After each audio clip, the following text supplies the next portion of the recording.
గారు ఓటర్ల కోసం, బడుగు బలహీన వర్గాల కోసం ఎన్నో నిర్మాణాత్మకమైన పనులు చేపట్టారు. తన పిల్లలని, తన భార్యలని, ఆఖరికి తన ప్రాణాన్ని సైతం లెక్క చేయకుండా 2 సంవత్సరాల 11 నెలల 18 రోజులు భారత రాజ్యాంగాన్ని తన శాస్త్రాలతో రాసి రాజ్యాంగాన్ని మనకు అందించినటువంటి ఆ మహానీయుడు, ఆ మహాపురుషుడు, ఆ దేవుణ్ణి మనము ఈరోజు స్మరించుకోవడానికి ఒక గొప్ప అవకాశంగా భావిస్తూ ఇలాంటి వేడుకలు ప్రతి ఊర్లో భారతదేశం మొత్తంలో ప్రపంచవ్యాప్తంగా జరగాలని, అతనికి భారతరత్న అనేది చాలా తక్కువ అని విశ్వరత్న అని ప్రకటించాలి. విశ్వరత్నగా పేర్కొంటూనే చాలా బాగుంటుంది. అంబేద్కర్ గారి ఆశయాలను, వారి అడుగుజాడల్లో ప్రతి ఒక్కరూ నడవాలని మనస్ఫూర్తిగా మళ్ళొకసారి ఆ బాబాసాహెబ్ అంబేద్కర్ గారిని తలుచుకుంటూ జై భీమ్.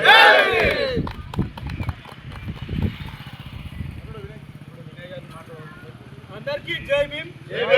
మరొకసారి మన భారత రాజ్యాంగ నిర్మాత, భారతరత్న బోధిసత్వ డాక్టర్ బాబాసాహెబ్ అంబేద్కర్ గారి 134వ జయంతి శుభాకాంక్షలు ప్రతి ఒక్కరికి తెలియజేసుకుంటూ, ఈరోజు హన్మకొండ జిల్లా పరకాల మండలం నాగారం గ్రామంలో రాజకీయ పార్టీలకు అతీతంగా, కుల మతాలకు అతీతంగా ఈరోజు డాక్టర్ బాబాసాహెబ్ అంబేద్కర్ గారి 134వ జయంతి వేడుకలు మన బస్టాండ్ ఆవరణలో ఉన్నటువంటి స్టాచ్యూ దగ్గర, అంబేద్కర్ గారి విగ్రహం దగ్గర చేసుకోవడం జరిగింది. కార్యక్రమానికి అన్ని కులాల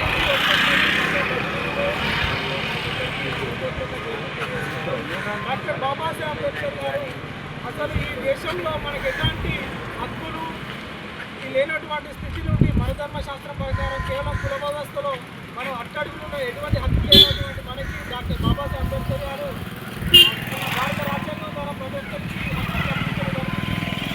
మత భేద లింగ భేదం లేకుండా ప్రతి ఒక్కరికి ఓటు హక్కు కల్పించడం ద్వారా ఈరోజు ప్రతి ఒక్కరు మనం ఈ స్వేచ్ఛగా జీవించగలుగుతున్నాం.